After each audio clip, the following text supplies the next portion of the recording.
ನಮ್ಮ ನಾಡಿನ ಪ್ರಜೆಗಳ ಸುಖವನ್ನು ನಮ್ಮ ಸುಖ ಎಂಬುದಾಗಿ ಭಾವಿಸಿದವನು. ಆ ಕಾರಣಕ್ಕಾಗಿ ಇನ್ನೊಬ್ಬರಿಗೆ ಆದರ್ಶಪ್ರಾಯವಾದಂತಹ ಅಧಿಕಾರ ನಮ್ಮಿಂದ ಕೊಡಲ್ಪಟ್ಟಿದೆ. ಹೇಗೆ ಈ ಕಳಿಂಗ ನಾಡು ಈ ದಿವಸ ಎಲ್ಲ ಬಾಯಲ್ಲಿ ನಲಿದಾಡುತ್ತಾ ಇರುವುದಕ್ಕೆ ಮುಖ್ಯ ಕಾರಣ ಅಂದ್ರೆ ಭದ್ರಸೇನನ ಆಡಳಿತ. ಆ ಕಾರಣಕ್ಕಾಗಿ ರಾಜ ಭದ್ರಸೇನ ಎನ್ನುವುದಾಗಿ ನಮ್ಮನ್ನು ಹಾಡಿ ಹೊಗಳುತ್ತಾ ಇದ್ದಾರೆ. ಹೀಗೆ ನಮ್ಮ ರಾಜಕೀಯ ಜೀವನದಲ್ಲಿ ಯಾವ ನ್ಯೂನತೆ ಇಲ್ಲದೆ ಸಾಗುತ್ತಾ ದಿನಗಳು ಅನೇಕ ಕಳೆದು ಹೋದವು.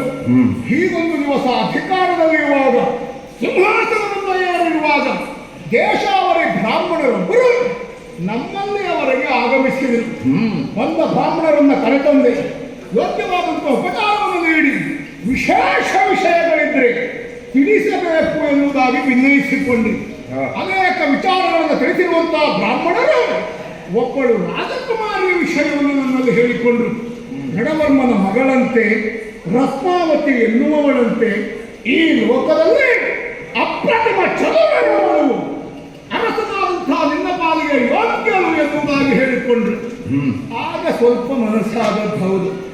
ಮಹಾರಾಜನಾದಂತಹ ನನ್ನ ಪಾಲಿಗೆ ರಾಣಿಯಾಗಿ ಬರುವುದಕ್ಕೆ ಅರ್ಹತೆ ಇರುವುದಿದ್ರೆ ಆ ರತ್ನಾವತಿಗೆ ಎನ್ನುವ ಕಾರಣಕ್ಕಾಗಿ ಅವಳನ್ನು ಬಯಸಿ ಅವಳಪ್ಪನಿಗೆ ಲೇಖನವನ್ನು ಬರೆದೆ.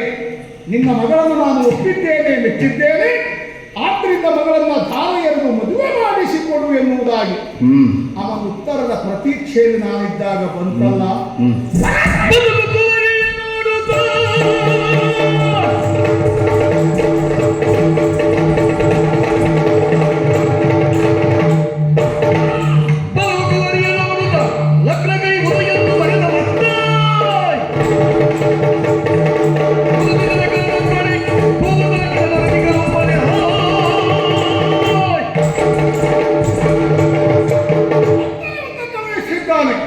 ಬಹುಶಃ ತನ್ನ ಮನವನ್ನು ಧಾರೆಯನ್ನು ಕೊಡುವಲ್ಲಿ ಸಂತೋಷವಾಗಿ ಒಪ್ಪಿದ್ದಾನೆ ಎನ್ನುವುದಾಗಿ ನಾನು ಭಾವಿಸಿದ್ರೆ ಪತ್ರದಲ್ಲಿ ಇದ್ದ ಒಕ್ಕಣಿಕೆ ಅದಲ್ಲ. ನಮ್ಮ ಮಗಳಿಗೆ ಈಗಾಗಲೇ ವರನೊಬ್ಬನ ಆಯ್ಕೆ ಆಗಿದೆ. ಅವಳನ್ನು ಇಂಥವನಿಗೆ ಕೊಟ್ಟು ಮದುವೆ ಮಾಡಿಸುವುದು ಎನ್ನುವುದಾಗಿ ನಾವು ನಿಶ್ಚಯಿಸಿ ಆಗಿದೆ. ಹಾಗಾಗಿ ತನ್ನ ಮಗಳನ್ನು ನಿಮಗೆ ಕೊಡುವುದಕ್ಕೆ ಸಾಧ್ಯ ಇಲ್ಲ. ಜೊತೆಯಲ್ಲಿ ಮತ್ತೊಂದು ಎಚ್ಚರಿಕೆಯ ರೀತಿಯಲ್ಲಿ ಮಾತನ್ನು ಬರೆದಿದ್ದಾನೆ. ಬದಾಗುವರಿಯನ್ನು ನೋಡಿಕೊ, ನೀವು ಮದುವೆಯಾಗುವುದಿದ್ರೆ ನನ್ನ ಮಗಳಲ್ಲ ಇನ್ನೊಬ್ಬಳನ್ನು ನೋಡಿಕೊ. ನಮಗಿದು ಸ್ವಲ್ಪ ತಲೆ ಬಿಸಿ ಆಗುತ್ತೆ. ತನ್ನ ಮಗಳನ್ನ ಕೊಡುವುದಿಲ್ಲ, ಅವಳಿಗೆ ಯೋಗ್ಯ ವರನನ್ನು ಆಯ್ಕೆ ಮಾಡಿದ್ದೇನೆ ಅಂತ ಹೇಳಿಕೊಳ್ಳಿ. ನಮಗೆ ಬೇರೆ ಹುಡುಗಿಯನ್ನು ನೋಡಿಕೊ ಅಂತ ಹೇಳಿಕೊಳ್ಳಿಕ್ಕೆ ಇವ್ಯ ಕೇಳಿದ್ದೇನೆ ನಾನು ಇವನಲ್ಲಿ ಸಲಹೆಯನ್ನ. ಹಾಗಾದ್ರೆ ಅವನ ಮಾತಿನ ಅರ್ಥ ಏನು? ನಮ್ಮ ಮಗಳನ್ನು ಮದುವೆಯಾಗುವ ಯೋಗ್ಯತೆ ನಿಮಗಿಲ್ಲ, ನೀವು ಬೇರೆ ಹೆಣ್ಣನ್ನು ನೋಡಿಕೊಳ್ಳಿ ಎನ್ನುವುದನ್ನು ಸೂಚ್ಯವಾಗಿ ಹೇಳಿದ್ದಾನೆ. ಹಾಗಾಗಿ ಅವನ ಮಾತನ್ನ ಪಂಥಾಹ್ವಾನವಾಗಿ ಸ್ವೀಕರಿಸಿದ್ದೇನೆ. ಯಾವ ದೃಢವರ್ಮ ನನ್ನ ಪಾಲಿಗೆ ಕುಮಾರಿಯನ್ನು ಕೊಡುವುದಿಲ್ಲ ಎನ್ನುವುದಾಗಿ ಹೇಳಿದ್ದಾನೆ, ಅವನ ಕೈಯಲ್ಲಿ ಕಾಲ ಏರಿಸಿಕೊಂಡು ಅವಳನ್ನು ನನ್ನ ಹೆಂಡತಿಯನ್ನಾಗಿ ಸ್ವೀಕರಿಸಬೇಕು ಎನ್ನುವ ನಿರ್ಧಾರ ಮಾಡಿದ್ದೇನೆ. ಮಾತಿಗೆಲ್ಲ ಬೊಗ್ಗುವ ಜನ ಅಲ್ಲವ, ಅವನಿಗೆ ಸರಿ ಪಾಠ ಕಲಿಸಬೇಕು. ಬಿಟ್ಟೆ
ಸಿಂಹನ ಅಗತ್ಯವಿದೆ.